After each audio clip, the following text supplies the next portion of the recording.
La parole est à Monsieur Jean-Jacques Candelier. Merci, Monsieur le Président. Ma question s'adresse à Madame la ministre de la Justice. L'Assemblée générale des Nations unies a fait de 2014 l'année internationale de la solidarité avec le peuple palestinien. 5 ans après l'opération Plomb durci, Israël continue de bombarder en toute impunité Gaza, à lui imposer un blocus inhumain, à emprisonner abusivement les Palestiniens et à poursuivre la colonisation. La colonisation de la Palestine est l'obstacle majeur à la paix. La communauté internationale doit prendre des sanctions fermes contre Israël en raison de ses violations constantes du droit international. À l'absence de telles sanctions, les citoyens s'organisent. Un appel palestinien au boycott des produits en provenance des colonies israéliennes a été adopté en 2005 par des centaines de mouvements dans le monde, ainsi que par de nombreux Israéliens opposés à la politique de leur pays. Cette campagne de boycott, comme celle touchant l'Afrique du Sud de l'apartheid, n'est pas une fin en soi. Elle constitue un moyen de pression pour le respect du droit international et des droits des Palestiniens. J'appelle solennellement à participer massivement à ces actions et condamne fortement le racisme et l'antisémitisme. Cette campagne est pacifique, non violente et respectueuse des personnes. Madame la ministre, la liberté d'expression doit être respectée. Les militants dénonçant l'apartheid en Afrique du Sud n'ont jamais été inquiétés par la justice française. Allez-vous abroger les circulaires émanant du gouvernement précédent, encourageant la poursuite des militants qui participent à ces actions de boycott qui ne contreviennent en rien à la loi, dans la mesure où elles visent des produits et non des personnes. Merci, Monsieur le Président. Merci. La parole est à Madame Christiane Taubira, garde des Sceaux, ministre de la Justice.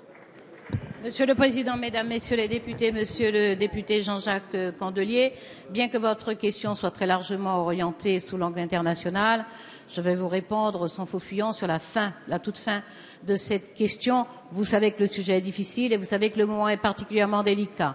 Pour ce qui concerne la politique française, Laurent Fabius, ministre des Affaires étrangères, a eu ici même à plusieurs reprises l'occasion d'exposer la doctrine des autorités françaises et le président de la République s'est exprimé récemment à l'occasion de son voyage en novembre dernier. Pour ce qui concerne les circulaires, et notamment la principale qui date de février 2010 que vous évoquez, elle fait référence à l'article 24.8 de la loi sur la presse et à l'article 225.1 du Code pénal.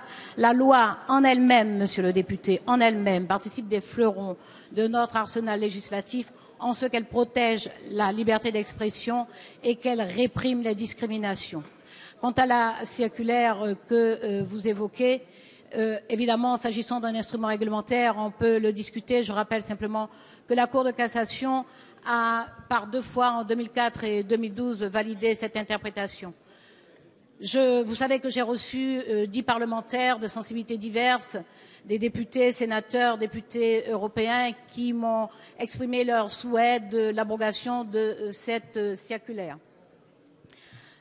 Vous conviendrez, monsieur le député, que dans la conjoncture actuelle, dans le contexte que nous sommes obligés de combattre et que nous voulons combattre avec détermination, ce qui prévaudra, ce n'est pas votre souci de stricte application de la loi, mais bien la surinterprétation qu'en feront ceux qui mènent des combats tout à fait opposés aux vôtres. Et je connais assez les convictions des parlementaires que j'ai reçus et du président de la Ligue des droits de l'homme pour savoir que ce n'est pas ce que vous souhaitez. Et conformément à mes engagements, mon cabinet leur a proposé d'ailleurs une nouvelle rencontre. Mais je suis absolument certaine que nous serons solidaires pour mener les combats de ceux qui contredisent les valeurs de la République.